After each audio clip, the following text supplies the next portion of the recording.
যুবক যার কাছে আমার আওয়াজ চায়, আমরা সারাদিন স্টাইল তালাশ করতে থাকি। স্টাইল ঠিক না? কি যুবকরা বেশি তালাশ করে, ঠিক না? স্টাইল বোঝো তো? সারাদিন নেটে তালাশ করতে থাকে কার স্টাইলে চুল কাটা যায়, কার স্টাইলে চলা যায়, কার অঙ্গি ভঙ্গি নেওয়া যায়। হায় যুবক, যাকে কাছের থেকে দেখলে ভাগ্য খোলে, আর ওই নবীর স্টাইলকে স্টাইল বানাইলে কি খুলবে বলো? তোমার বিবেককে প্রশ্ন করে বলো, কি খুলবে? যে রসুলের স্টাইল আল্লাহর কাছে প্রিয়। তো যেটা বুঝাইতেছিলাম, ইমাম বুখারী এটাই বুঝাইছেন, তোমাকে মাপা হবে আমলের স্কেল দিয়া। ওই আমল নিয়েই মুহাম্মদুর রাসূলুল্লাহ সাল্লাল্লাহু আলাইহি ওয়াসাল্লাম আসছেন। ওই আমল নিয়েই আসছেন, ওই স্টাইল নিয়েই আসছেন, ওই লাইফ স্টাইল নিয়ে আসছেন।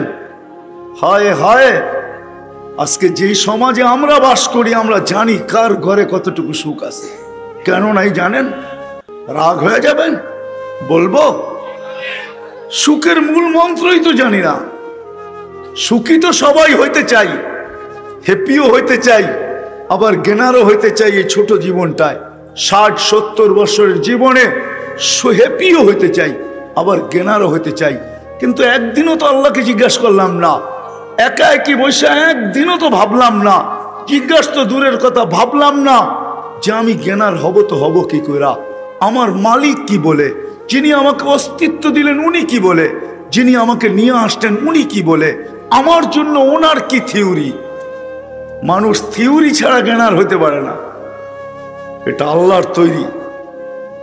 আমরা নিজের অস্তিত্ব দাতা না, নিজের সৃষ্টিকর্তা নিজে না। কোনোদিন তো প্রশ্ন করলাম না। সুখী তো হইতে চাই, কিন্তু মন্ত্র কোথায়? টাকা আসলেই যদি সুখী হইতো, তাহলে নিজের পিস্তল নিজের মাথায় কোনোদিন লাগতো না। নিজের টাকার কিনা রশি কোনোদিন নিজের গলায় লাগতো না, লাগানো হইতো না। এখনো নেটে সার্চ দিলে পাবেন 5 থেকে 7 বা 10, 8-9 বছর আগে হবে, পন্নী ফ্যামিলির ছেলে, করটিয়া জমিদার পন্নী ফ্যামিলির ছেলে, ধানমন্ডিতে বাসা, নিজের গলায় নিজে রশি দিয়া ঝুলা গেছে।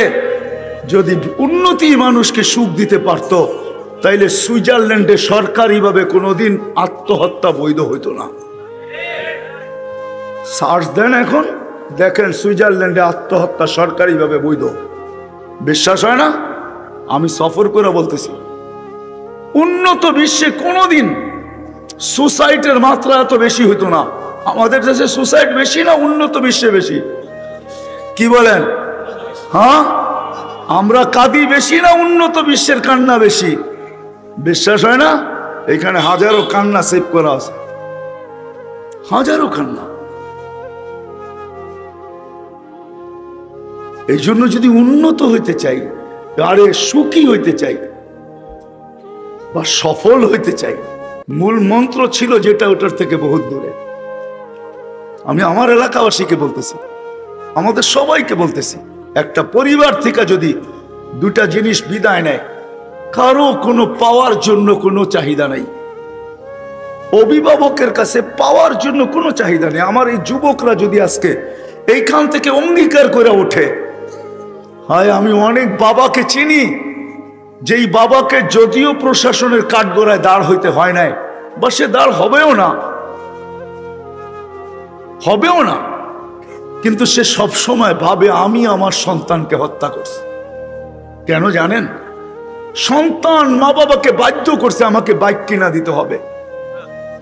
বাবা বাধ্য হইয়া বাইক কিনা দিছেন, সপ্তাহ গড়ায় নাই, 15 দিন গড়ায় নাই, ওই অ্যাক্সিডেন্টে ছেলে মারা গেছে। এখন মা বাবা 24 ঘন্টা ভাবে আর চোখের পানি ঝরায়, আমি আমার নিজের হাতে আমার সন্তানকে কেন হত্যা করলাম? সে চাইছিল, আমি দিলাম তো দিলাম কেন? আমি চিনি যে গাড়ি কিনা দেওয়ার পরে অ্যাক্সিডেন্ট করছে, এখনো একা একই বলে। একজন না অনেকজনকে আমি চিনি, শুধু এইখানে না, দুনিয়ার অনেক দেশে চিনি। বাবা এখনো নিজেকে বলে আমার ছেলেকে আমার হাতে আমি হত্যা করছি। যদি জিজ্ঞেস করি কিভাবে, বসে সে গাড়ি চাইছে, আমি কেন গাড়ি কিনা দিলাম? কেন সে বেপরোয়া চালাইলো, কেন সে অ্যাক্সিডেন্ট করলো, কেন সে মারা গেল? আমি যদি গাড়ি না কিনা দিতাম সে কোনোদিন মারা যেত না। তার মনের বাসনা এটা। কি বলেন? আজকে যদি এই মজলিস থেকে যুবকরা বলে যে আমরা আমাদের অভিভাবকদের কাছে কখনো চাহিদা রাখবো না, কোনো চাহিদা রাখবো না, পাওয়ার জন্য কোনো চাহিদা না, আর না পাওয়ার উপরে কোনো অভিযোগ করবো না। আজকে ঘরের প্রত্যেক ব্যক্তি যদি এই কথা ভাবে যে পাওয়ার জন্য আমাদের কোনো চাহিদা থাকবে না, না পাওয়ার উপরে কোনো অভিযোগ থাকবে না, যেটা পাই যেমন পাই যত দামের পাই, পাইতে দেরি বুকে লাগায় আলহামদুলিল্লাহ বলতে দেরি করবো না। দুনিয়ার প্রশাসন তালাশ করে অপরাধীকে ধরার জন্য, আর আমি তোকে ডাকতেছি মাফ করার জন্য। দুনিয়ার প্রশাসন ধরাকে পছন্দ করে, আমি মাফ করাকে পছন্দ করি। দুনিয়ার প্রশাসন ধরায় অভ্যস্ত, আমি মাপে অভ্যস্ত। দুনিয়ার মানুষ শাস্তি দেওয়ায় মজা পায়, আমি মাপে মজা পাই। 24 ঘন্টার ভিতরে আমরা সবচেয়ে বেশি নাফরমানি করি আল্লাহর, অথচ মানুষের সবকিছুর উৎস হইল এই দেহটা। ঠিক না? কি বলেন? বিদ্যা আছেও তো এই দেহটার ভিতরেই আছে, না এটা দেহটার আউট? হ্যাঁ, বুদ্ধি আছে তো কোথায় আছে? এই দেহের ভিতরেই আছে। ঠিক না? মেইন উৎসই হলো দেহটা। ঠিক না? কি বলেন? চাই বিদ্যা হোক, চাই বুদ্ধি হোক, চাই যেটাই হোক, দেহ যদি না থাকে তাহলে কোনো কিছুই নাই, জিরো। হিরুও জিরো, জীবিত ও মৃত্যু, তাকে লাশ বলা হয়। তো যেটা বুঝাইতেছিলাম এটা কিন্তু উৎস। আজকে 24 ঘন্টার ভিতরে আমরা সবচেয়ে বেশি নাফরমানি করি আল্লাহ। এই মজলিসে একজনও নাই, বা আমার আওয়াজ যতদূর পর্যন্ত যায় আমার মনে হয় না কাউকে পাওয়া যাবে, নারী হোক আর পুরুষ হোক। ঘুম এটা মৃত্যুর একটা অংশ, নাইলে এই দোয়া কোনোদিন পড়া হতো না। আমুতু আহিয়া, আল্লাহ মরতে চললাম। আহিয়া আরবি শব্দ, সকালে উঠাইলে উঠব, আর যদি না উঠাও তাহলে কিন্তু চির নিদ্রা হয়ে যাবে। সত্য তো? আল্লাহ যদি না উঠাইলেন তার নাম হবে কি? চির নিদ্রা। এই জন্য ঘুমের দোয়াই কিন্তু এটা। আমি আমার মহল্লাবাসী নারী পুরুষ নির্বিশেষে প্রশ্ন রাখতে চাই, কয়জন হবে এখানে? আমার বিশ্বাস একজনও হবে না, না যুবক, না বৃদ্ধ, না ঘরের অন্তরালে মা বোন, যে 24 ঘন্টার ভিতরে বেশি সময় তো আল্লাহর নাফরমানি করি। কিন্তু অস্তিত্বটা কিন্তু আল্লাহর, সুস্থতা কিন্তু আল্লাহর, দৃষ্টিশক্তি আল্লাহর, শ্রবণ শক্তি আল্লাহর। মেরে আজিজো, ডেলি 550 লিটার অক্সিজেন ব্যবহার করি আমরা আল্লাহর। জিজ্ঞাসা করেন আপনাদের বিজ্ঞানকে, 550 লিটার অক্সিজেন ব্যবহার করি। আমি শুনানোর জন্য না, কোনো বিরোধিতার জন্য না, বুঝানোর জন্য। 550 লিটার অক্সিজেন ব্যবহার করি। 550 লিটার। কয় টাকা পে করি বলেন? মাসে কয় টাকা পে করেন? হ্যাঁ, জিজ্ঞাসা করেন না হাসপাতালে যে 1 লিটার অক্সিজেনের দাম কত? সিলিন্ডারের ভিতরে যে অক্সিজেন আছে, জিজ্ঞাসা করেন 1 লিটারের দাম কত? 6 লিটারওয়ালা কত দাম? জিজ্ঞাসা করেন। এ কোয়ালিটির অক্সিজেন না ওইটা, কেন ওই বোতলজাত অক্সিজেন তৈরি হয় আমাদের এই বাতাস থেকে। এটার ভিতরে অন্য কিছু নাই, আমাদের বাতাস থেকে তৈরি হয়। ওটা এ কোয়ালিটির অক্সিজেন না, যদিও মানুষ ওটা দিয়ে বেঁচে থাকে, কিন্তু পিওর অক্সিজেন যেটা আমরা নিতেছি। জিজ্ঞাসা করেন 550 লিটারের দাম কত হয়? বিদায় 24 ঘন্টায় সবচেয়ে বেশি নাফরমানি করি আল্লাহ। রাস্তা দিয়ে যখন হাঁটি তখন মাঝে মাঝে ভিতর থেকে কান্না আসে। যুবকদেরকে যখন দেখি তো কান্না আসে। যুবক, যৌবন পাওয়ার পরে তো উচিত ছিল তোর আল্লাহর কাছে হওয়া, যে মালিক কত বড় রত্ন তুই আমাকে দিলি, যার যৌবন নাই ওকে জিজ্ঞাসা করেন যৌবন কত বড় জিনিস। লাউড স্পিকার বাহিরেরও খোলা আছে, নাইলে ভাঙ্গা চুরা বলতাম। যৌবন পাওয়ার পরে আল্লাহর কাছে আসা উচিত ছিল, বিদ্যানের বিদ্যা পাওয়ার পরে আল্লাহর কাছে আসা উচিত ছিল, পদালা পথ পাওয়ার পরে আল্লাহর পায়ে পড়া উচিত ছিল। প্রত্যেক ব্যক্তি যা কিছু পাইছি পাওয়ার পরে আল্লাহর কাছে আসা উচিত ছিল। যেন আল্লাহ একটা চিত্র তুলে ধরছেন কোন এক জায়গায়, যখন মানুষ আল্লাহর থেকে বিমুখ হয়, নাইলে কোরআন এই চিৎকার কোনোদিন দিত না, ইয়া আইয়ুহাল ইনসান মা গাররাকা বিরাব্বিকাল কারীম। ও মানুষ, আল্লাহ যেন ফরিয়াদ করতেছেন, ফরিয়াদ। কোরআন যেন আবেগময় শব্দ দিয়া আর্তনাদ করতেছেন, ও মানুষ তুই বিমুখ হলি তো হলি কি করা? সব সৃষ্টি যদি বিমুখ হয়ে যেত করার কিচ্ছু ছিল না, কোনো আফসোস ছিল না। মানুষ তুই বিমুখ হলি কি করা? সবাইকে তো 200 অক্ষর দিয়ে অস্তিত্ব দিছি, তোকে তো কুদরতি হাত দিয়ে অস্তিত্ব দিলাম, তুই বিমুখ হলি তো হলি কি করা? কাউকে তো আমি তোর মতো সাজাই নাই, মানুষের মতো আল্লাহ কোন সৃষ্টিকে সাজান নাই। হায় হায়, সত্য এটাই। সাজাইতে সাজাইতে সাজাইতে সাজাইতে সাজাইলেন নিচে। যদি উলামায়ে কেরাম কিছু মনে না করেন তো আমি শব্দ ব্যবহার করতে পারি, ভালোবাসায় পড়লেনও নিজে। এমন সাজাইলেন যে মানুষের ভালোবাসায় পড়লেন। আল্লাহ নিজে আমাদের ভালোবাসায় পড়ে গেছেন, নাইলে আল্লাহ এই কথা কোনোদিন বলতেন না, ইন্নী লাকা মুহিব্বা, মানুষ তোকে আমি ভালোবাসি। যদি জিজ্ঞাসা করি মালিক কতটুকু বাসেন, তো আল্লাহ প্রতি উত্তর দিছে, সারা দুনিয়ার মাদের মমতা এক জায়গায় নিয়ে আস, সারা মাদের মমতা এক জায়গায় নিয়ে আস, যতটুক না হবে এর চেয়ে 70 গুণ আমি প্রত্যেক বন্দাকে ভালোবাসি। এই হাদিস কোনোদিন আসতো না। সাজাইলেন, আবার নিজেই ভালোবাসায় পড়লেন, আবার ভালোবাসার মাত্রাও বললেন কতটুকু ভালোবাসি। আর এই ভালোবাসা যদি আমাদের সাথে না হইতো, তাহলে মানব রীতিনীতিতেই যদি আল্লাহ হইতেন, তাহলে আমাদেরকে এক কদম চলতে দিতেন না। এই জন্য কোন জায়গায় আল্লাহ নিজেই বুঝাইছেন, শোনো, লাউ আমারতুল আরদা লাবতালাআত কাফি বাতনিহা, আমি জমিনকে হুকুম দিতে দেরি, তোমার অট্টালিকা সহ পেটে নিতে দেরি করবে না। অট্টালিকা সহ পেটে নিবে, পেটে। বুঝে আসে না? বুঝে আসে না?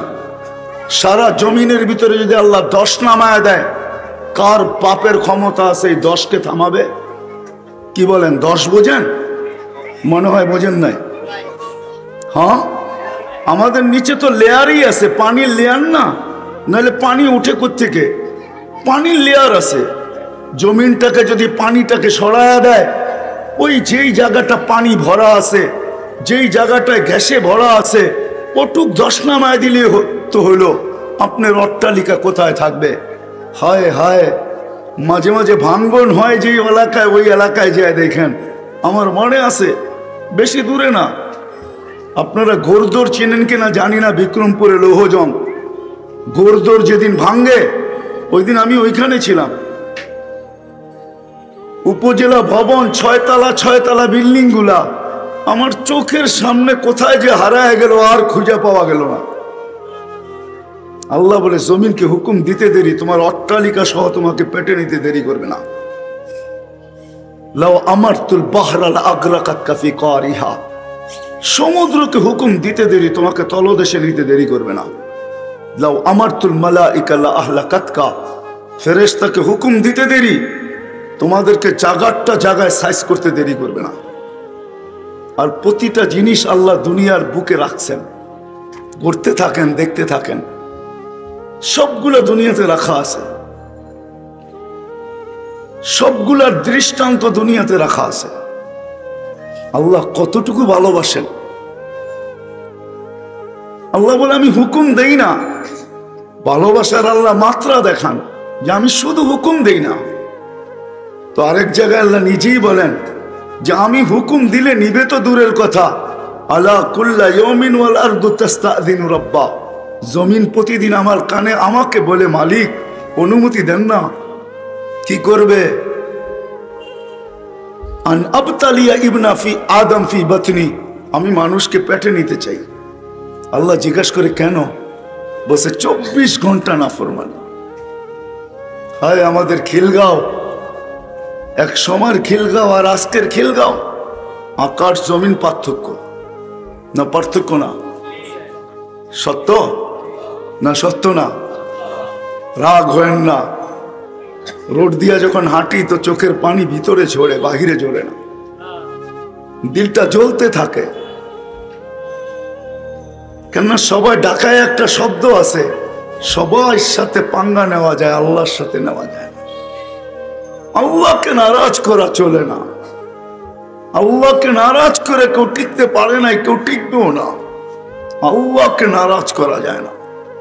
তো যেটা বুঝাইতেছিলাম, আল্লাহ বলে জমিন প্রতিদিন অনুমতি চায়, সমুদ্র চায়, ফেরেশতা চায়, কিন্তু আমি তোমাদের ভালোবাসায় পড়ে গেছি বিদায় আমি প্রত্যেককেও জবাব দেই, ইনকান আবদুকুম ফাশানুকুম বি, বন্দা তোমাদের হলে যার যা মনে চায় তা করতে পারো। ইনকান আবদি, যদি বন্দা আমার হয় তা আমি অপেক্ষায় আছি।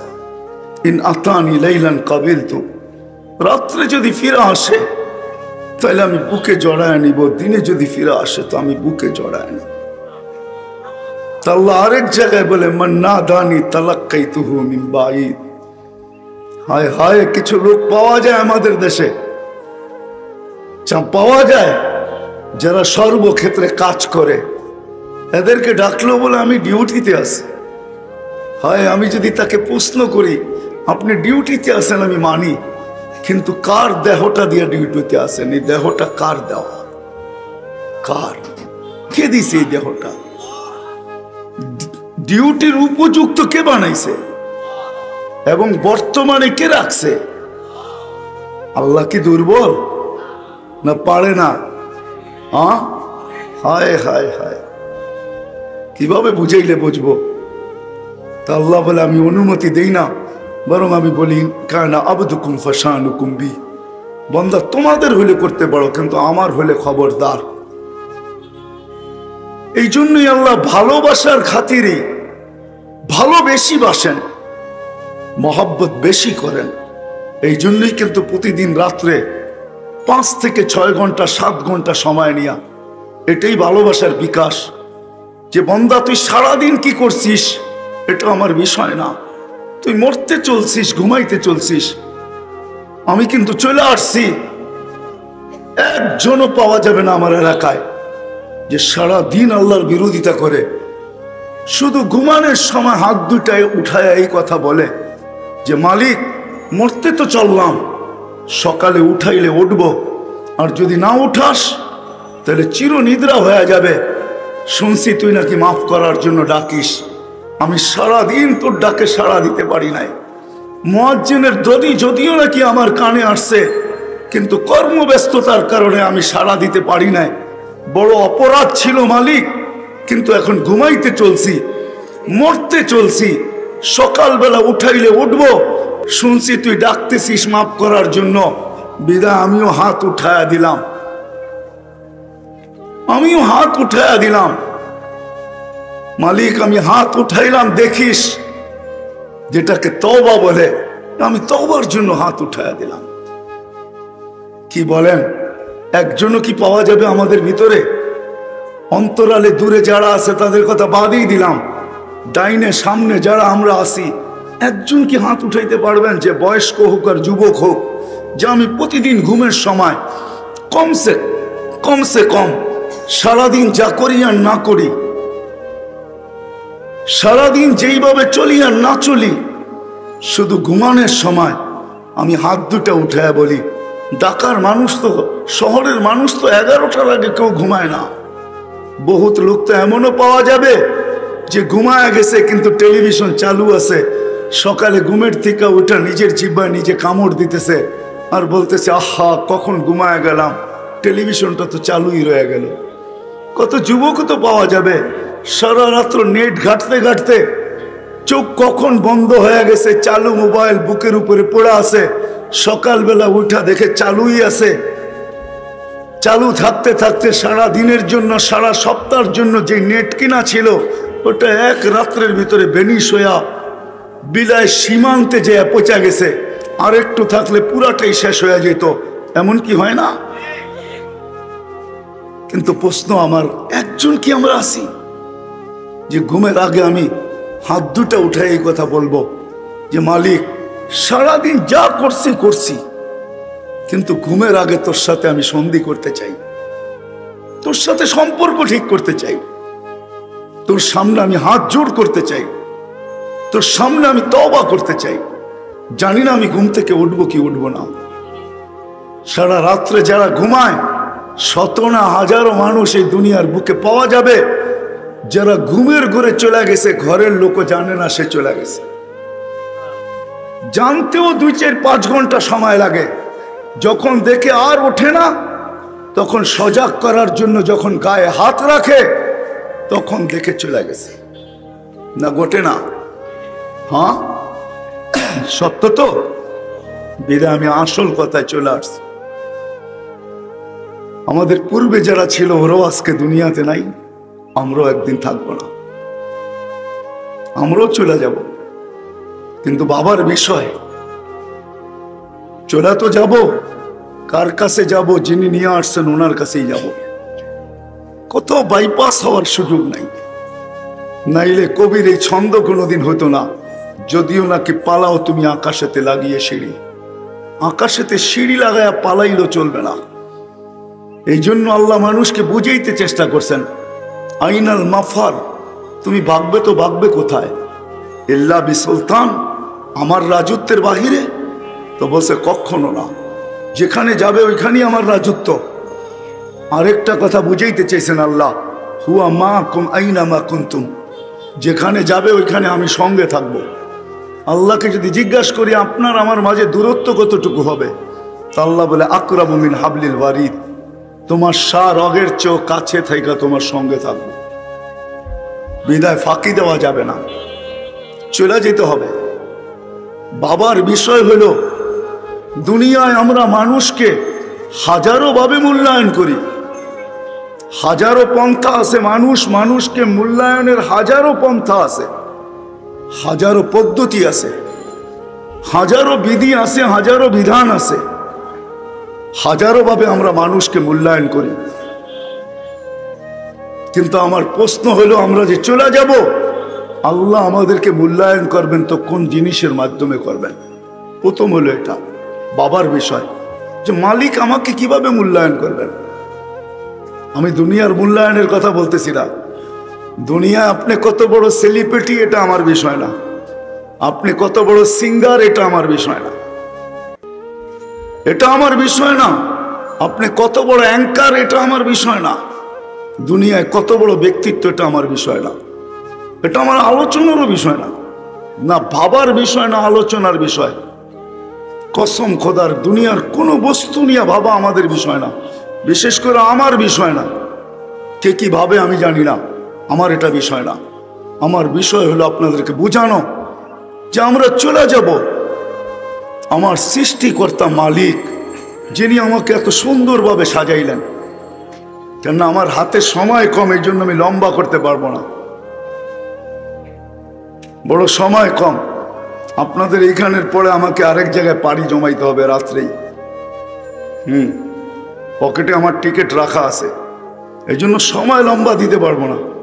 কিন্তু শর্টে আমি বুঝাইতে চাইতেছি, বিবেকের পর্দা খুলতে চাইতেছি, কুয়াশাকে দূর করতে চাইতেছি।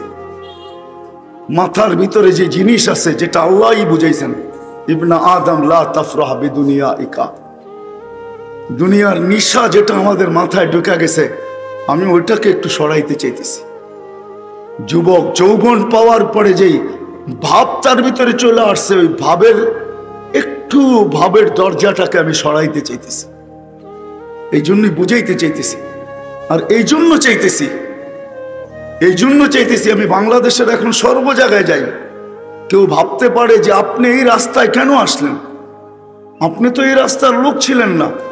হ্যাঁ, সত্য এটাই। আমি সারা দুনিয়া দাওয়াত ও তাবলীগের নিসবতে ঘুরছি, যতটুকু ঘুরছি, কিন্তু এই রাস্তায় কেন আসলাম এটারই একটা ছোট জবাব দিতে চাই। কেন বাংলাদেশের মানুষ যেন আমার গলায় রশি না দিতে পারে যে তুমি আফ্রিকার জঙ্গলেও বুঝাইছ, সাহারার মরুভূমিতেও বুঝাইছ। কেন আমার সাহারা মরুভূমিতেও আমার সফর হয়েছে, আফ্রিকার বিশাল বিশাল জঙ্গল প্রাপ্ত দেশও সফর হয়েছে, 7 মহাদেশে ঘুরছ। দুনিয়ার কোনো উন্নত দেশ নাই যেখানে তুমি না গেছ, কিন্তু আমাদেরকে বুঝাও নাই। বিদায় আমি রাস্তায় এই জন্য আসছি যে আমি বাংলাদেশের প্রত্যন্ত অঞ্চলেও যাব।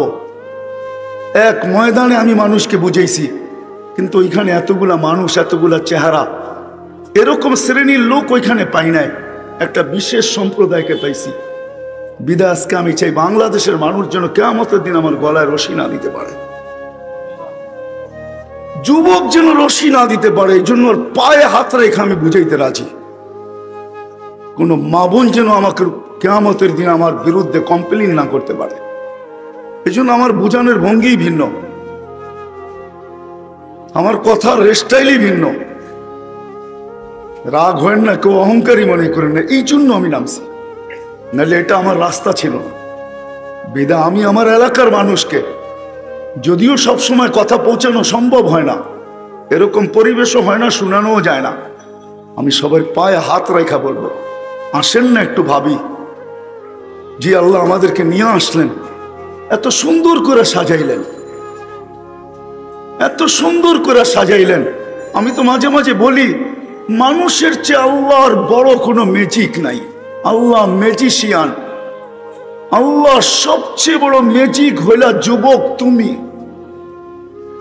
মা বোনদেরকে বলবো, নারী তুমি, মা বোন তুমি, তোমার মতো আল্লাহর বড় ম্যাজিক নাই। মানুষের চেয়ে আল্লাহর বড় কোনো ম্যাজিক নাই। আকাশ বড় ম্যাজিক না, যদিও বিজ্ঞান সৌরজগতে ঘুরতে ঘুরতে মাতাল হয়ে গেছে, কোনো কুল কিনারা পায় না, ভাবে আল্লাহ এটা বানায় রাখছেন, তো রাখছেন কি। আমি ছোট একটা উদাহরণ দিতেছি, ছোট উদাহরণ দিতেছি। বিজ্ঞানের সৌরজগৎ শুরু হয় ছায়াপথ থেকে, আর আমাদের দুনিয়াটা যে ছায়াপথে আছে, এটা সৌরজগতের সবচেয়ে ছোট ছায়াপথ। এর চেয়ে কোনো ছোট ছায়াপথ সৌরজগতে নাই। বিজ্ঞান বলতেছে এতটুকু ছোট যে যান্ত্রিক জিনিস যদি বানানো হয়, একটা সেকেন্ডে 3 লক্ষ কিলোমিটার চলবে। তারপরও আমাদের এই ছোট ছায়াপথের এক মাথা থেকে আরেক মাথায় যেতে 1 লক্ষ আলোক বৎসর লাগবে। আর সৌরজগতের সবচেয়ে বড় জিনিস যেটা বিজ্ঞানের কাছে, ওটা হলো সুপার ক্লাস্টার, যেটাকে আমরা মহাদেশ বলতে পারি, যার ভিতরে ছায়াপথের পরে হয় ইউনিয়ন। যে ইউনিয়নে আমরা বাস করি সৌরজগতের, ওইখানে 47,000 ছায়াপথ আছে, 47,000।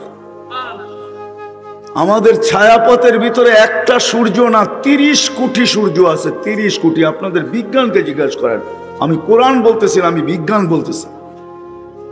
কোরআন বললে বুঝে আসবে না, আর আমি বিজ্ঞান পড়াইতেও বসি নাই, বিজ্ঞান পড়াইতেও বসি নাই। এই বিশাল বিশাল সৃষ্টি আল্লাহর ম্যাজিক না। মানুষ, আমরা আল্লাহর সবচেয়ে বড় ম্যাজিক। যুবক, তোমার যৌবন বড় ম্যাজিক, নারীর নারীত্ব বড় ম্যাজিক, পুরুষের পুরুষত্ব বড় ম্যাজিক। মানুষ আল্লাহর সবচেয়ে বড় ম্যাজিক। ছোট একটা চোখে 30 কোটি ক্যামেরা, না 26 কোটি, 2 চোখে 26 কোটি, ছোট একটা চোখে 13 কোটি ক্যামেরা।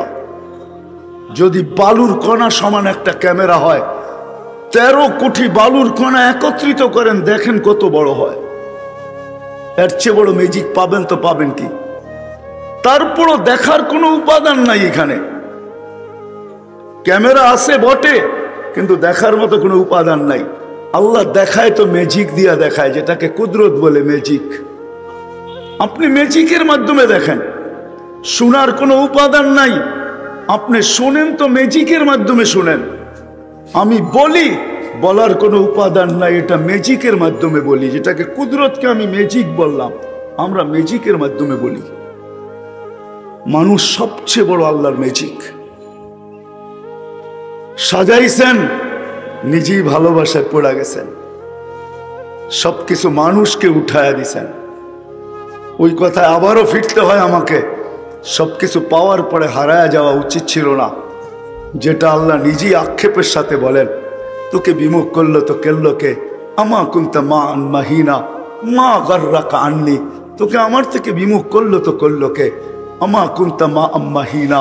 তুই নিকৃষ্ট একটা পানির ফোঁটা ছিলি না। ফামান জাআলাকা দামা, তোকে ম্যাজিকের মাধ্যমে রক্তে রূপান্তরিত করলো তো করলো কে। অমান জাআলাকা মুদগা, তোকে রক্তপিণ্ড করলো তো করলো কে। অমান জাআলাকা ইযামা, তোর কঙ্কালটা তৈরি করলো তো করলো কে।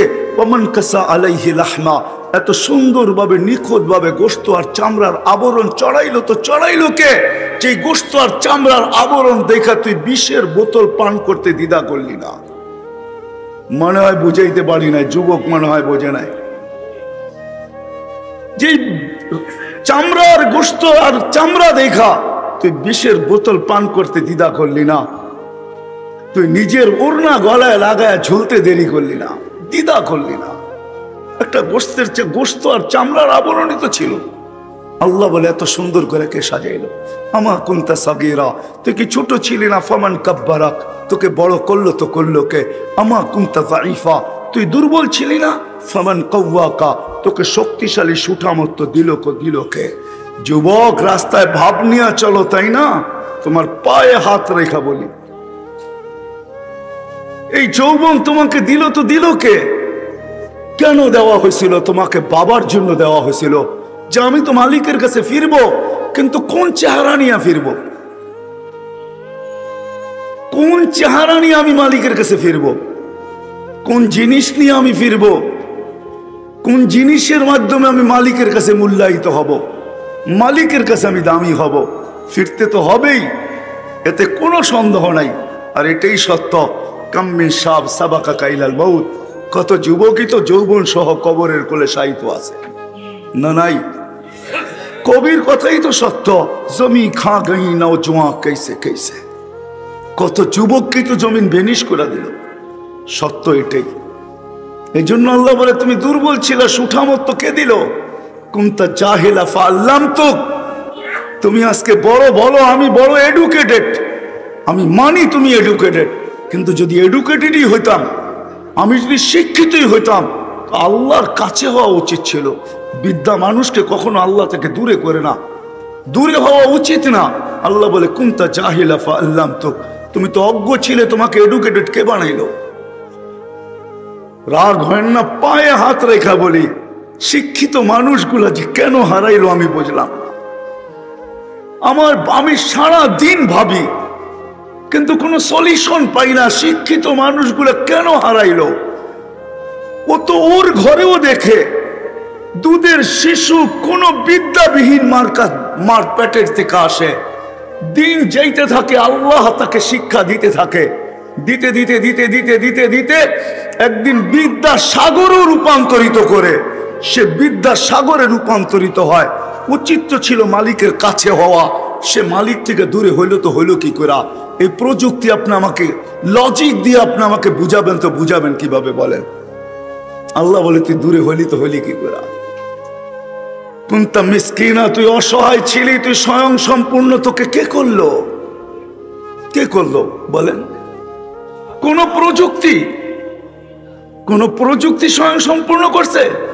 প্রযুক্তি যদি স্বয়ং সম্পূর্ণ মানুষকে করতে পারতো, তাহলে দুনিয়াতে কোনো বাওনা থাকতো না। বাওনা চিনেন? কি বলে এটাকে? শর্ট, গ্রাম্য ভাষাই বলেন না, বলে না বাবন হয়ে চাঁদের পণে হাত বাড়াইতে নাই। বাবন বেটে, আমার মনে আছে আমি 6 বার ক্যামেরুন গেছি।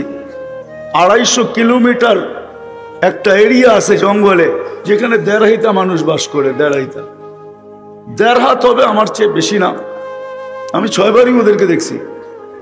ওরা জমিনে বাস করে না, মাচান বান্ধা থাকে। ফ্রান্স ওদেরকে রক্ষণাবেক্ষণ করে, কিন্তু আজ পর্যন্ত একজনকে সভ্য বানাইতে পারে নাই। সারাদিন বড় প্রজেক্টরে দেখায় ওদেরকে সভ্য বানানোর জন্য। বিকাল যখন হয় তো ছোট ছোট দাও আছে ওদের সাথে, বিকাল বেলাগুলো সব ফাইরা ফুরা কাইটা কুটা শেষ করে ফেলে। আমার মনে আছে 5-6 বছর আগে ফ্রান্সের অ্যাঙ্কার আমার কাছ থেকে ইন্টারভিউ নিতে ছিল। 150-200 আমাদের ইস্তেমা আসছিল ক্যামরুনের। সবার মাথায় পাগড়ি, জুব্বা, মেসওয়াক। এবার বোঝেন দেড়হাইতা মানুষটা যখন জুব্বা পরে, মাথায় পাগড়ি লাগায়, আবার দাড়িও আছে, আবার মেসওয়াক করছে, বড় কেমন দেখা যায়। তা আমাকে অ্যাঙ্কার জিজ্ঞাসা করতেছিল যে তোমরা এদেরকে সভ্য বানাইলে কি করা। তা আমি ওকে আমার ভাষায় বুঝাইতেছিলাম যে পরশ পাথর চিনো? বসে সেটা আবার কি?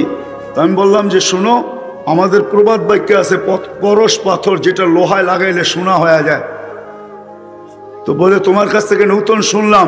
তা আমি বললাম তোমাদের কাছে পরশ পাথর নাই, আমাদের কাছে আছে, যার কারণে আমরা ওদেরকে সভ্য বানাইতে পারছি। তো খুব আগ্রহের সাথে জিজ্ঞাসা করতেছিল, ও ভাবতেছিল কোনো স্টোন ফেস্টোন হবে, যে এটা আবার কোন স্টোন তোমাদের কাছে। তাই আমি বলতেছিলাম এটা স্টোন না, এটা হলো লা ইলাহা ইল্লাল্লাহ মুহাম্মাদুর রাসূলুল্লাহ। লা ইলাহা ইল্লাল্লাহ মুহাম্মাদুর রাসূলুল্লাহ, এই পরশ পাথরের ছোঁয়া দিয়ে এগুলাকে আমরা সভ্য বানাইছি। তো হাসতে হাসতে উঠে চলে গেছে। ওর তো লা ইলাহা ইল্লাল্লাহ মুহাম্মাদুর রাসূলুল্লাহ বোঝে না, ওর যতটুকু শোনার দরকার ছিল আমার কাছ থেকে শোনা চলে গেছে, বাকি আগে কি করছে আমার জানা নেই। তো যেটা বুঝাইতেছিলাম, প্রযুক্তি যদি মানুষকে বড় করতে পারতো তাহলে দুনিয়াতে শর্ট মানুষ থাকতো না। আজ পর্যন্ত প্রযুক্তি কাউকে বড় করতে পারে নাই। মাঠ পেটের থেকে যে প্রতিবন্ধী হয়ে আসে, দুনিয়াতে কোনো প্রযুক্তি আসে না যে ওটাকে ঠিক করে দিবে।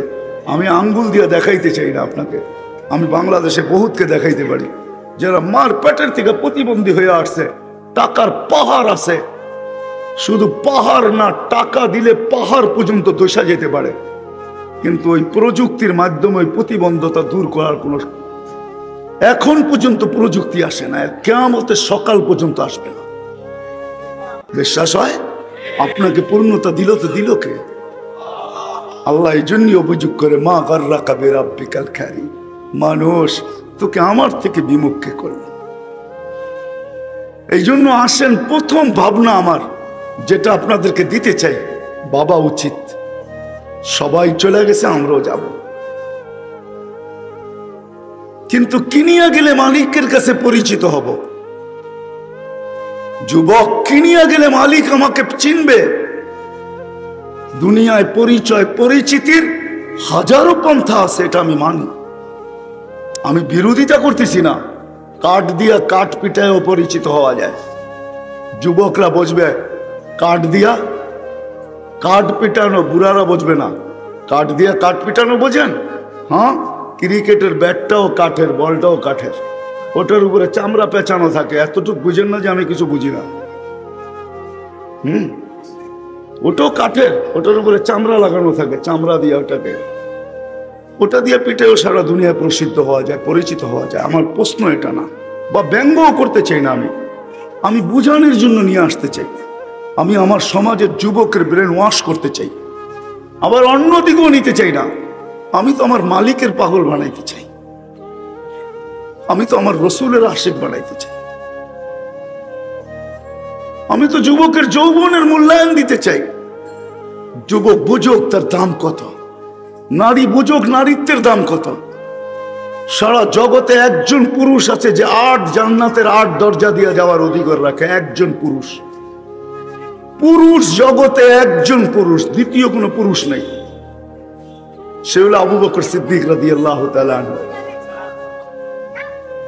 আর নারী জগতের প্রত্যেকটা নারী, এমনকি আমার ঘরে যে কাজ করে, আমার ঘরে যে ঝাড়ু পোছার কাজ করে, এমনকি আমাদের রাস্তাগুলো যে মা বোনরা পরিষ্কার করে, সকালে উঠলে দেখি কখনো রাত্র 3টায় আসি, 4টায় আসি, 5টায় ঢাকা ঢুকি, তখন দেখি সুবে সাদেকের সময় নেমে যায়, রাস্তা পরিষ্কার শুরু হয়ে যায়। ওই মা বোনও যদি ইচ্ছা করে তাহলে সেও জান্নাতের 8 দরজা দিয়ে ঢুকার অধিকার রাখে। নাইলে আল্লাহ রসুল হাদিস কোনোদিন বসতেন না, ফালি তাদখুলিল জান্নাতা মিন আইয়ি আবওয়াবিল জান্নাতি শাআত, জান্নাতের যেই দরজা দিয়ে মনে চায় তুমি ঢুকতে পারো। আমার প্রথম প্রশ্ন যে চলে তো যেতে হবে, কিন্তু আল্লাহর কাছে কি নিয়ে যাবে? কি নিয়ে গেলে আল্লাহ আমাকে মূল্যায়িত করবে? কোন জিনিস নিয়ে? আর দ্বিতীয় আমার কথা মেরে আসিস, দুনিয়ায় মাপার স্কেল হাজারো আছে, প্রত্যেক জিনিসকে মাপার ভিন্ন ভিন্ন স্কেল, ভিন্ন ভিন্ন মাপকাঠি। কোন জিনিস ফিতা দিয়া মাপা হয়, কোন জিনিস মিটার দিয়া মাপা হয়, কোন জিনিস স্কেল দিয়া মাপা হয়, কখনো নর্মাল স্কেল, কখনো ডিজিটাল স্কেল।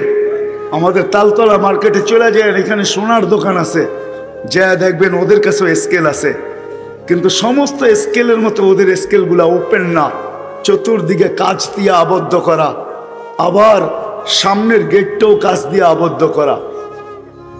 স্কেলের উপরে সোনার জিনিস রাইখা গেটটাকে অফ করে তারপরে সুইচ অন করে, এর আগে অন করে না। ওরা জানে এটার ভিতরে যদি বাতাস ঢুকে তাহলে হইতে পারে আমি লাভবান হব, ক্রেতা লস হবে, অথবা ক্রেতা লাভবান হবে, মালিক লস হবে। ওদেরও ডিজিটাল, সবজি মাপে এটাও ডিজিটাল, কিন্তু পার্থক্য আছে। শেষ কথা, কেননা দর্শে বুখারী ছিল আজকে, আমার কথা বলা উচিত ছিল না, কেন হযরত মাওলানা মাহমুদুল হাসান সাহেব মাদ্দাজিল্লাহুল আলী বাংলাদেশের সবচেয়ে বড় মুরব্বী, বর্তমানে আলেম ওলামাদের সবচেয়ে বড় মুরব্বী। মানুষ সাদাসিধা, কিন্তু কখনো সাদাসিধা মানুষও, সাদাসিধা লেবাসে বহুত বড় বড় মানুষও থাকে, ঠিক না? হ্যাঁ, কি বলেন? সিভিল বেশে বহুত বড় বড় লোকও থাকে। আইডি বাহির করলে বোঝা যায় উনি কত বড়, কিন্তু বেশভূষা কিন্তু সিভিল, ঠিক না? মনে হয় বুঝাইতে পারি নাই। হ্যাঁ, হযরত মাওলানা মাহমুদুল হাসান মাদ্দাজিল্লাহুল আলী এরকম এক ব্যক্তিত্ব, ওনার পরে আর আমার প্রয়োজন ছিল না। কিন্তু খতমে বুখারী শেষ কথা এটাই বুঝাইতে চাইতেছিলাম যে দুনিয়াতে মাপকাঠির হাজারো পদ্ধতি আছে। কসম খোদার এটাই সত্য।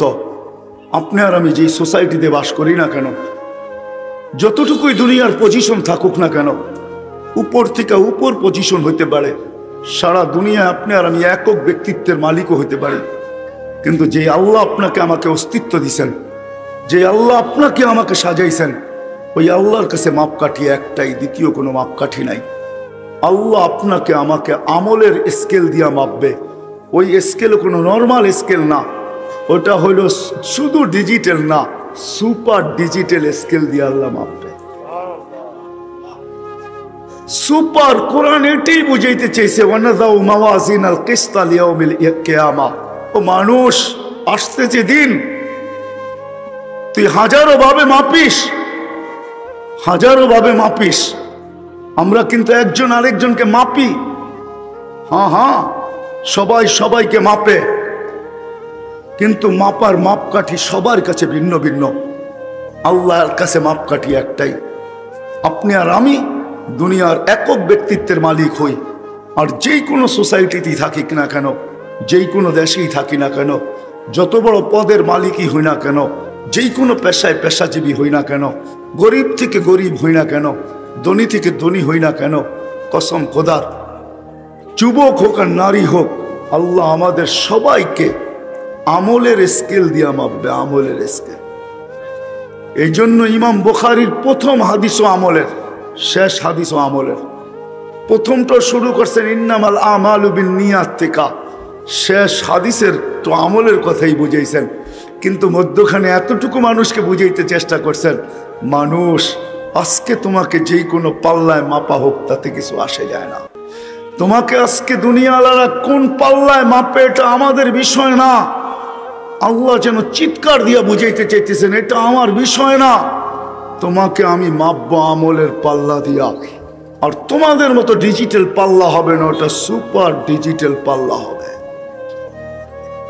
এই জন্য নারী হোক, পুরুষ হোক, যুবক হোক আর বৃদ্ধ হোক, শেষ কথায় চলে আসছি। আসেন একটু ভাবি, আল্লাহ কিন্তু আমাদেরকে আমল দিয়া মাপবে, অন্য দুনিয়ার কোনো বস্তু দিয়া মাপবে না। দুই একটা উদাহরণ দিলেই বুঝে আসবে। যদি বস্তু দিয়া মাপতেন, যদি মাপতেন তাহলে দুনিয়ার মাপার মতো বড় ব্যক্তিত্ব ছিলেন। একটা উদাহরণ দিয়ে দেখাই, আল্লাহ রসুলের রক্ত পান করছেন এক সাহাবী, তাও শিঙা দেওয়ার পরে পচা রক্ত ছিল, দূষিত রক্ত, হাতে উঠায় দিয়েছেন আর বলছেন যাও নিক্ষেপ করে আসো বাহিরে। যখন ফিরে আসছে তো জিজ্ঞাসা করছে কি করছিস, কোথায় নিক্ষেপ করলে? তো হাসতেছে আর বলতেছে ইয়া রাসূলুল্লাহ নিক্ষেপ করছি। বলছে কোথায়? বলছে পেটে। আল্লাহ রসুল জিজ্ঞাসা করছে পেটে? বলছে বাহিরে নিয়ে গেছি বটে, কিন্তু যখন খুলছি সুগ্রাণ ছাড়া কিছু ছিল না। মনকে মানাইতে পারতেছিলাম না যে নিক্ষেপ করব না, করব কি, হুকুম তো নিক্ষেপ করার। মন মানতে ছিল না, জিব্বা বহুত অগোচরেই কখন যে চেটা ফেলছে এটাও জানি না।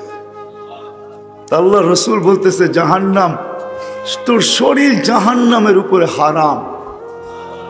হায় হায় হায়, যদি পচা দূষিত রক্ত চাটার দ্বারা শরীর জাহান্নামের উপরে হারাম হয়, তো লজিকলি যুক্তিগত কথা, আবু তালেবের শিরায় উপশিরায় তো মুহাম্মদুর রাসূলুল্লাহর রক্ত ছিলেন, রক্তের সম্পর্ক, তার শরীর কেন জাহান্নামের উপরে হারাম হলো না? কেন হলো না? আমাকে যুক্তি দিয়া বুঝান, যুক্তি দিয়া বুঝান। কেন আল্লাহ যে স্কেল দিয়া মাপেন, পাল্লা দিয়া, যে সুপার স্কেল ডিজিটাল স্কেল দিয়া মাপেন, ওই মাপে সে আসে না, এই জন্যই আল্লাহ তাকে মূল্যায়ন করেন না। সত্য তো? অথচ আল্লাহর রসুলের এটা তো আজীব। আরেকটা শুনলে হয়তো ওলামাও আজীব হবে, বলবে কোত্থেকে বাহির করছেন। আমার যে দেবে কিন্তু সনদ আছে। আল্লাহ রসুল রাত্রে পেশাব করছেন, উম্মে আয়মান পিপাসার, আল্লাহ রসুলের কৃতদাসী ছিল, পিপাসিত অবস্থায় গরমের দিন বুক ফাটা পিপাসা নিয়ে উঠছেন। সামনে ওই দিনে অন্ধকার যুগ ছিল, রাত্র, আল্লাহ রসুলের জন্য সবসময় বাহির হওয়ার সুযোগও ছিল না। তো সামনে বর্তন দেখছেন আর পানিতে ভরা, নাকের কাছে নিছেন, কোনো দুর্গন্ধ অনুভব হয় নাই, বরং সুগ্রাণী অনুভব হয়েছে। সকালে আল্লাহ রসুল বলছে আহরি কি উম্মে আইমান, উম্মে আইমান বাহিরে নিক্ষেপ করে আসো। বলছে ইয়া রাসূলুল্লাহ ভুলে তো রাত্রে খায়া ফেলছি, পান করে ফেলছি। আল্লাহ রসুল বলছে মৌত পর্যন্ত তোর কাছে আর খিদা আসবে না। আসলে মৃত্যু পর্যন্ত তার কাছে আর খিদা আসে নাই। আরেক রেওয়ায়াতে আছে এই শরীর জাহান্নামে যাবে না। মুস্তাদরেকে হাকিমের রেওয়ায়াত আছে, এটা হাসানুন সহিহ, কোনো জয়ীফ হাদিস না। অনেক ওলামায়ে কেরাম শুনা বলে আপনি এটা কোত্থেকে বলেন, অনেকজনই কিন্তু আঙ্গুলে উঠে দিছে। মুজিজাতুর রাসূল পড়া দেখলে দেখা যাবে, কিতাবের নাম বলে দিলাম, মুজিজাতুর রাসূলে আছে, সব লেখা আছে ওইখানে। তো যদি আল্লাহর রসুলের পেশাব বলে পান করার দ্বারা উম্মে হারামের এই উপকার হয়, কৃতদাসীর, তো আবু তালেবের শিরায় উপশিরায় তো আল্লাহর রসুলের রক্ত চলতেছিল, সে উপকৃত হলো না কেন? আল্লাহর রসুলকে কাছের থেকে দেখলে ভাগ্য খোলে, মানুষ না। আল্লাহ রসুল ঘুমানো ছিলেন। যুবক তোমাদের পায়ে হাত শুধু আমি ধরি না, আল্লাহ রসুল ঘুমন্ত ছিলেন। তো জাবের রাদিয়াল্লাহু তাআলা আনহু বসা ছিলেন, তো দেখতেছেন মানুষের মতো একটা বিরাট শাখা প্রশাখাওয়ালা গাছ এই দিকে আসতেছে। আল্লাহ রসুলের মাথার কাছে আইসা দীর্ঘক্ষণ দাঁড়ায়া ছিল। আবার মানুষের মতো হাঁটতে হাঁটতে যে লেগে গেছেন, বোঝাই যায় না যে উঠছিল আবার ফিরে আসছে। আল্লাহ রসুল যখন ঘুমের থেকে উঠছেন তো হাসতে হাসতে বলতেছিলেন ইয়া রাসূলুল্লাহ দেখলাম কি? বলে কি? বলে গাছ মানুষের মতো আসলো, দীর্ঘক্ষণ দাঁড়াইলো, আবার চলে গেল। আল্লাহ রসুল মুস্কি হাসি দিয়া বলতেছিলেন ও আমাকে দূর থেকে দেখতেছিল, ওর মন ভরতে ছিল না। ও আল্লাহর কাছে অনুরোধ করছে, মালিক দূর থেকে দেখতেছি কিন্তু মন ভরে না, একটু অনুমতি দেওয়া যায় না, একটু মাথার কাছে দাঁড়ায় দেখি। হায় হায় হায়, আবু তালেবের ভাগ্য খোলে নাই। তাদের আরেকটা কথা মনে উঠলো, যুবক যার কাছে আমার আওয়াজ চায় আমরা সারাদিন স্টাইল তালাশ করতে থাকি, স্টাইল, ঠিক না? কি যুবকরা বেশি তালাশ করে, ঠিক না? স্টাইল বোঝো তো? সারাদিন নেটে তালাশ করতে থাকে কার স্টাইলে চুল কাটা যায়, কার স্টাইলে চলা যায়, কার অঙ্গি ভঙ্গি নেওয়া যায়। হায় যুবক, যাকে কাছের থেকে দেখলে ভাগ্য খোলে, আর ওই নবীর স্টাইলকে স্টাইল বানাইলে কি খুলবে বলো? তোমার বিবেককে প্রশ্ন করে বলো, কি খুলবে? যে রসুলের স্টাইল আল্লাহর কাছে প্রিয়। তো যেটা বুঝাইতেছিলাম, ইমাম বুখারী এটাই বুঝাইছেন, তোমাকে মাপা হবে আমলের স্কেল দিয়া। ওই আমল নিয়েই মুহাম্মদুর রাসূলুল্লাহ সাল্লাল্লাহু আলাইহি ওয়াসাল্লাম আসছেন, ওই আমল নিয়েই আসছেন, ওই স্টাইল নিয়েই আসছেন, ওই লাইফ স্টাইল নিয়ে আসছেন। হায় হায়, আজকে যে সমাজে আমরা বাস করি, আমরা জানি কার ঘরে কতটুকু সুখ আছে। কেন নাই জানেন? রাগ হয়ে যাবেন বলবো? সুখের মূল মন্ত্রই তো জানি না। সুখী তো সবাই হইতে চাই, হ্যাপিও হইতে চাই, আবার জ্ঞানারও হইতে চাই। এই ছোট জীবনটায় 60-70 বছরের জীবনে হ্যাপিও হইতে চাই, আবার জ্ঞানারও হইতে চাই। কিন্তু একদিনও তো আল্লাহকে জিজ্ঞাসা করলাম না, একা একই বসে একদিনও তো ভাবলাম না, জিজ্ঞাসা তো দূরের কথা, ভাবলাম না যে আমি জ্ঞানার হব তো হব কি কইরা, আমার মালিক কি বলে, যিনি আমাকে অস্তিত্ব দিলেন উনি কি বলে, যিনি আমাকে নিয়ে আসতেন উনি কি বলে, আমার জন্য ওনার কি থিওরি। মানুষ থিওরি ছাড়া জ্ঞানার হতে পারে না, এটা আল্লাহর তৈরি। আমরা নিজের অস্তিত্ব দাতা না, নিজের সৃষ্টিকর্তা নিজে না। কোনোদিন তো প্রশ্ন করলাম না। সুখী তো হইতে চাই, কিন্তু মন্ত্র কোথায়? টাকা আসলেই যদি সুখী হইতো তাহলে নিজের পিস্তল নিজের মাথায় কোনোদিন লাগতো না, নিজের টাকার কিনা রশি কোনোদিন নিজের গলায় লাগতো না, লাগানো হইতো না। এখনো নেটে সার্চ দিলে পাবেন 5 থেকে 7 বা 10, 8-9 বছর আগে হবে, পন্নী ফ্যামিলির ছেলে, করটিয়া জমিদার পন্নী ফ্যামিলির ছেলে, ধানমন্ডিতে বাসা, নিজের গলায় নিজে রশি দিয়া ঝুলা গেছে। যদি উন্নতি মানুষকে সুখ দিতে পারত, তাইলে সুইজারল্যান্ডে সরকারিভাবে কোনোদিন আত্মহত্যা বৈধ হইতো না। সার্চ দেন, এখন দেখেন সুইজারল্যান্ডে আত্মহত্যা সরকারিভাবে বৈধ। বিশ্বাস হয় না? আমি সফর করে বলতেছি, উন্নত বিশ্বে কোনোদিন সুসাইডের মাত্রা এত বেশি হইতো না। আমাদের দেশে সুসাইড বেশি না উন্নত বিশ্বে বেশি? কি বলেন? হ্যাঁ, আমরা কাঁদি বেশি না উন্নত বিশ্বের কান্না বেশি? বিশ্বাস হয় না? এখানে হাজারো কান্না সেভ করা আছে, হাজারো কান্না। এই জন্য যদি উন্নত হইতে চাই, আরে সুখী হইতে চাই বা সফল হইতে চাই, মূল মন্ত্র ছিল যেটা, ওটার থেকে বহুত দূরে। আমি আমার এলাকাবাসীকে বলতেছি, আমাদের সবাইকে বলতেছি, একটা পরিবার থেকে যদি 2টা জিনিস বিদায় নেয়, কারো কোনো পাওয়ার জন্য কোনো চাহিদা নেই, অভিভাবকের কাছে পাওয়ার জন্য কোনো চাহিদা নেই। আমার এই যুবকরা যদি আজকে এইখান থেকে অঙ্গীকার করে ওঠে, হায় আমি অনেক বাবাকে চিনি, যেই বাবাকে যদিও প্রশাসনের কাঠগড়ায় দাঁড় হইতে হয় নাই, বা সে দাঁড় হবেও না, হবেও না, কিন্তু সে সব সময় ভাবে আমি আমার সন্তানকে হত্যা করছি। কেন জানেন? সন্তান মা বাবাকে বাধ্য করছে আমাকে বাইক কিনা দিতে হবে। বাবা বাধ্য হইয়া বাইক কিনা দিছেন, সপ্তাহ গড়ায় নাই, 15 দিন গড়ায় নাই, ওই অ্যাক্সিডেন্টে ছেলে মারা গেছে।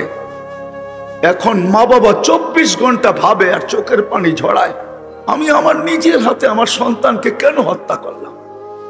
সে চাইছিল, আমি দিলাম তো দিলাম কেন? আমি চিনি যে গাড়ি কিনা দেওয়ার পরে অ্যাক্সিডেন্ট করছে, এখনো একা একই বলে, একজন না অনেকজনকে আমি চিনি, শুধু এইখানে না দুনিয়ার অনেক দেশে চিনি। বাবা এখনো নিজেকে বলে আমার ছেলেকে আমার হাতে আমি হত্যা করছি। যদি জিজ্ঞেস করি কিভাবে, বসে সে গাড়ি চাইছে, আমি কেন গাড়ি কেনা দিলাম? কেন সে বেপরোয়া চালাইলো? কেন সে অ্যাক্সিডেন্ট করলো? কেন সে মারা গেল? আমি যদি গাড়ি না কিনা দিতাম সে কোনোদিন মারা যেত না। তার মনের বাসনা এটা। কি বলেন? আজকে যদি এই মজলিস থেকে যুবকরা বলে যে আমরা আমাদের অভিভাবকদের কাছে কখনো চাহিদা রাখবো না, কোনো চাহিদা রাখবো না, পাওয়ার জন্য কোনো চাহিদা না, আর না পাওয়ার উপরে কোনো অভিযোগ করবো না। আজকে ঘরের প্রত্যেক ব্যক্তি যদি এই কথা ভাবে যে পাওয়ার জন্য আমাদের কোনো চাহিদা থাকবে না, না পাওয়ার উপরে কোনো অভিযোগ থাকবে না, যেটা পাই যেমন পাই যত দামের পাই, পাইতে দেরি বুকে লাগায় আলহামদুলিল্লাহ বলতে দেরি করব না। না পাইলাম তাইলে সবর করব। দেখেন আপনি কতটুকু, আপনার পরিবার কতটুকু সুখী হয়, আপনি কতটুকু হ্যাপি হন, কতটুকু আপনি গেনার হন। আপনি 1 মাস না 2 মাস করে দেখেন, শুধু ট্রাই হিসাবে আপনি 2 মাস করে দেখেন আমার কথার উপরে। এটা ছিল সুখের মূল মন্ত্র। এই জন্য কথার শেষ জায়গায় চলে আসছে। আসেন আল্লাহ রসুল সাল্লাল্লাহু আলাইহি ওয়াসাল্লাম ওই ক্যারিয়ার নিয়ে আসছেন, ওই আদর্শ নিয়ে আসছেন, ওই লাইফ স্টাইল নিয়ে আসছেন, ওই সুন্নত নিয়ে আসছেন, যেটার মাপকাঠি দ্বারা, যেটার স্কেল দ্বারা আল্লাহ আমাদের সবাইকে মাপবে। না হয় আপনি উন্নত থেকে উন্নত দেশে বাস করতে পারেন, দুনিয়ার কোনো পরিচয় পরিচিতি দিয়ে আল্লাহ কাউকে মাপবে না, এই স্কেল দ্বারা আল্লাহ মাপবে না। আল্লাহ প্রত্যেককে মাপবে আমলের স্কেল দ্বারা। এই জন্য বুখারী রহমতুল্লাহ আলাইহি শেষ হাদিস এটাই আনছেন, ওয়ানাদাউ মাওয়াযিনাল কিসতা লিয়াউমিল কিয়ামা।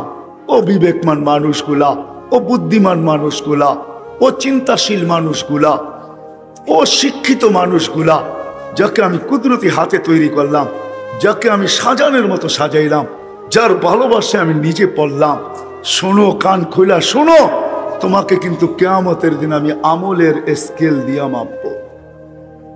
এই জন্য আসেন, কবির কথাই সত্য। দুনিয়ার জীবন কি দ্বারা গঠিত হয় এটা আমার বিষয় না, কিন্তু দুনিয়ার জীবনও আমল দ্বারাই গঠিত হয়। কিন্তু আমি এটা বাদেই দিলাম, মৃত্যুর পরের জীবনটা একমাত্র আমল দ্বারা হবে, আর কোনো বিকল্প রাস্তা নাই। আর এটা বাংলাদেশের জন্য সবচেয়ে সহজলভ্য হলো বাংলাদেশ। দুনিয়ার কোনো দেশ এত সুন্দর না, কোনো দেশ এত সুন্দর না। মক্কা মদিনা ভিন্ন কথা, ওটা নিয়ে তুলনাও চলে না, আলোচনাও চলে না।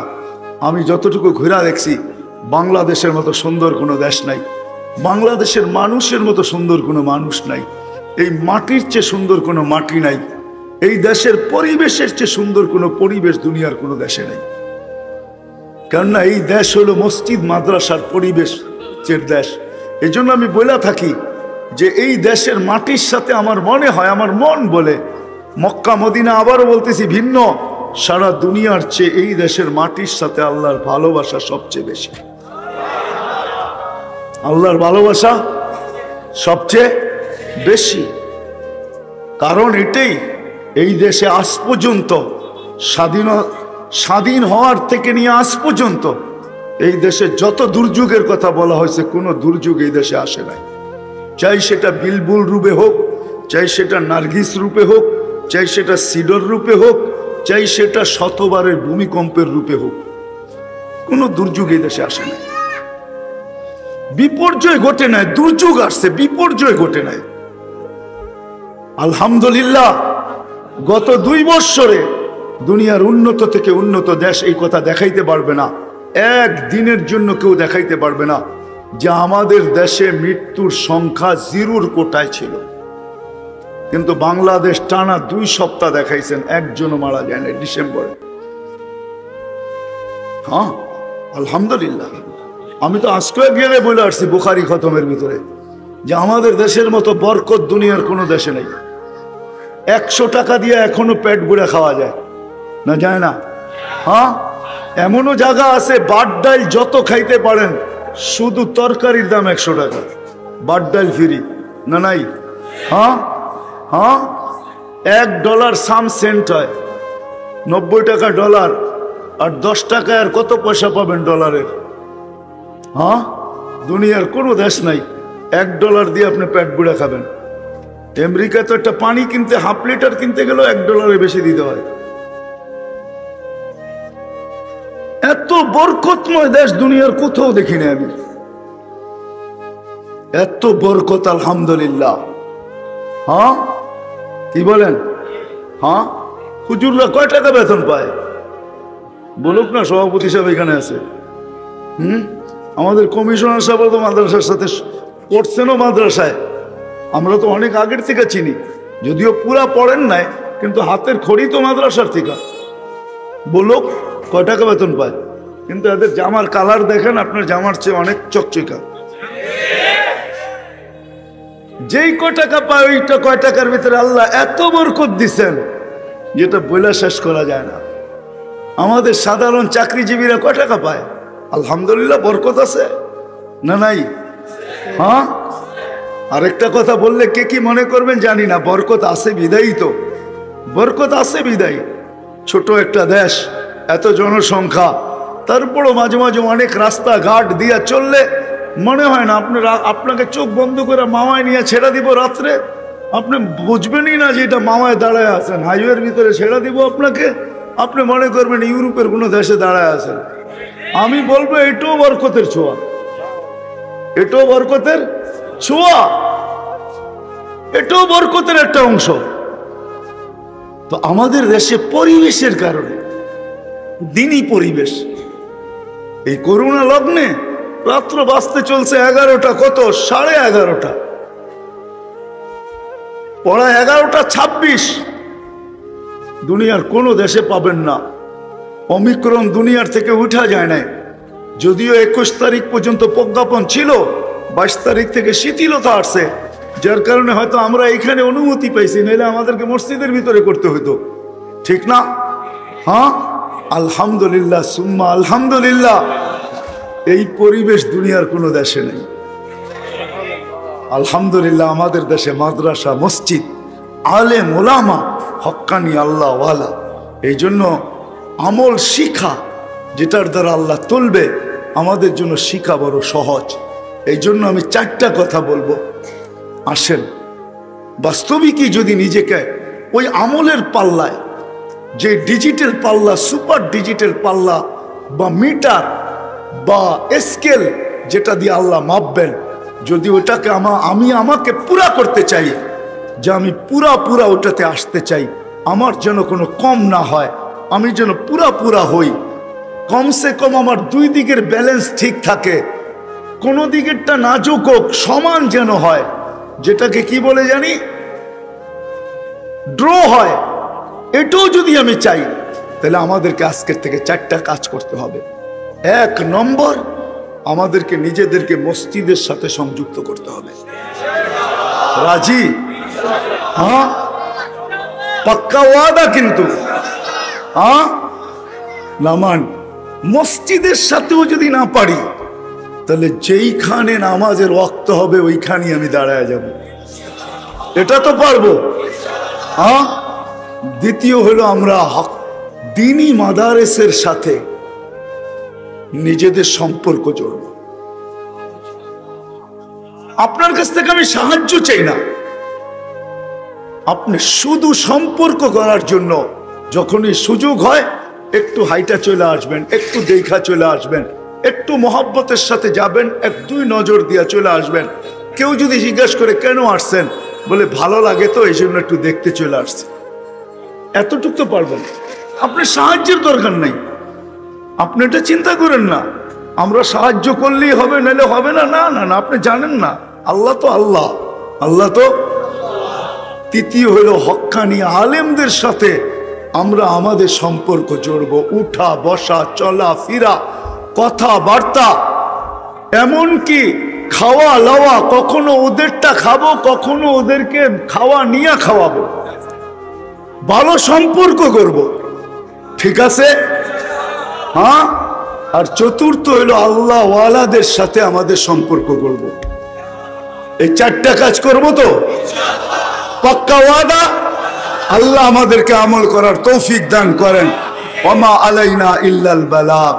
আল্লাহুম্মা লাকাল হামদ কামা ইয়ানবাগি লিজালালি ওয়াজহিক ওয়া আযীমি সুলতানিক ইয়া হান্নান ইয়া মান্নান ইয়া জাওয়াদ ইয়া কারীম ইয়া ফাআলান লিমা ইউরিদ। আল্লাহুম্মা সাল্লি ওয়া সাল্লিম ওয়া বারিক আলা হাবিবিকা মুহাম্মদ।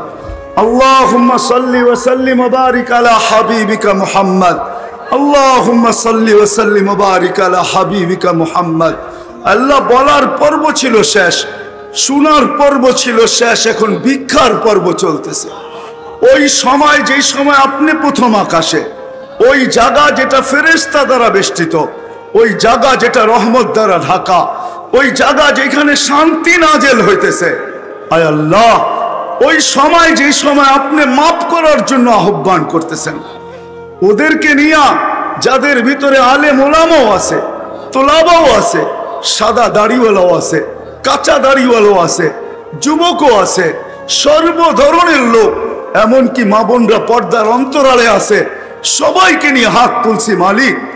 ওই সময়, যেই সময় তুমি মাফ করার জন্য ডাকতেছ মালিক, আজকে এই মজমা মাপ ছাড়া উঠতে চায় না, কবুলিয়ত ছাড়া উঠতে চায় না, গ্রহণযোগ্যতা ছাড়া উঠতে চায় না।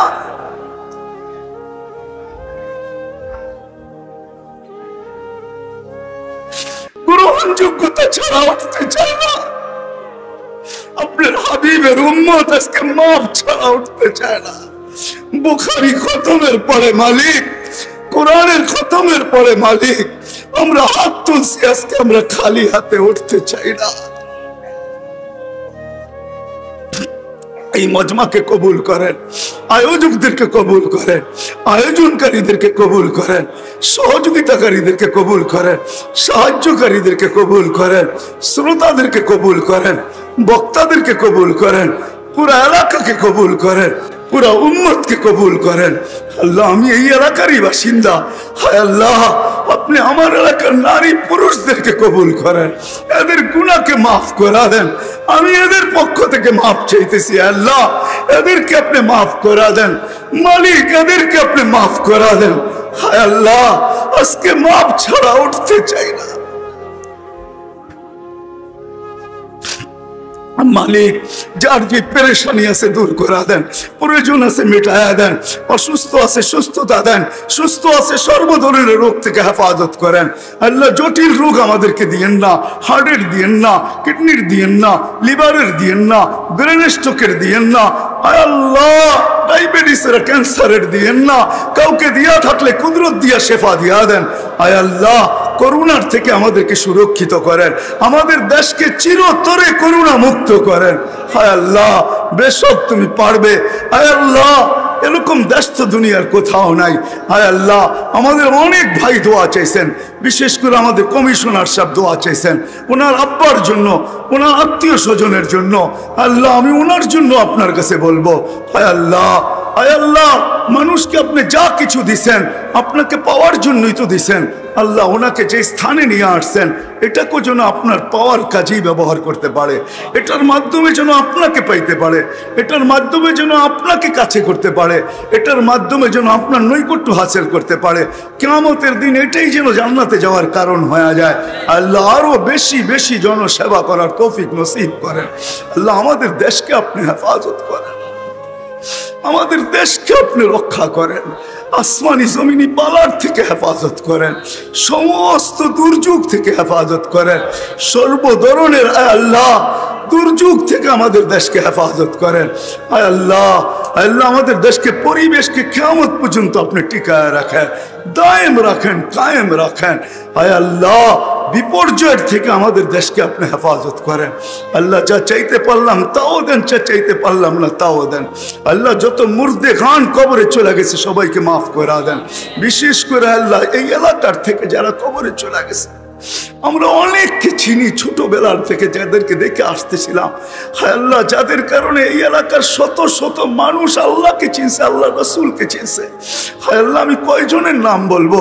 হায় আল্লাহ যাদেরকে আমরা ছোটবেলার থেকে দেখছি, হায় আল্লাহ যারা রাত দিনকে এক করে মেহনত করা, হায় আল্লাহ এই মসজিদকে ভিত্তি স্থাপন করছেন, মাদ্রাসার ভিত্তি স্থাপন করছেন, ওনারা কবরে চলে গেছে। আল্লাহ তুমি আমার চেয়ে বেশি ওনাদের নাম জানো, তোমার কাছে আমার চেয়ে বেশি ওনারা পরিচিত। আল্লাহ এদের কবরকে জান্নাতের বাগিচা বানায় দেন, ফিরদাউসুল আলার ভিতরে মাকাম নসিব করেন। আমাদের এই মাদ্রাসাকে কবুল করেন, ওস্তাদদেরকে কবুল করেন, ছাত্রদেরকে কবুল করেন, সহযোগিতাকারীদেরকে কবুল করেন, সাহায্যকারীদেরকে কবুল করেন। এই মাদ্রাসার সামনে দিয়ে যে হাইটা যায় তাকেও কবুল করেন, যে এক নজর আমাদের সাইনবোর্ডের দিকে তাকায় তাকেও কবুল করেন, যারা এর ভিতরে যায় তাদেরকেও কবুল করেন। সমস্ত মাদারিসগুলোকে হেফাজত করেন, মাকাতেবগুলোকে হেফাজত করেন, মাসাজিদগুলোকে হেফাজত করেন, উলামা ইকরামকে হেফাজত করেন। জানি না তার দিলের ভিতরে কি আশা আছে, সমস্ত আশাগুলোকে পূরণ করেন। আল্লাহ রিজিকের পেরেশানি থাকলে হালাল রিজিকের ব্যবস্থা করে দেন।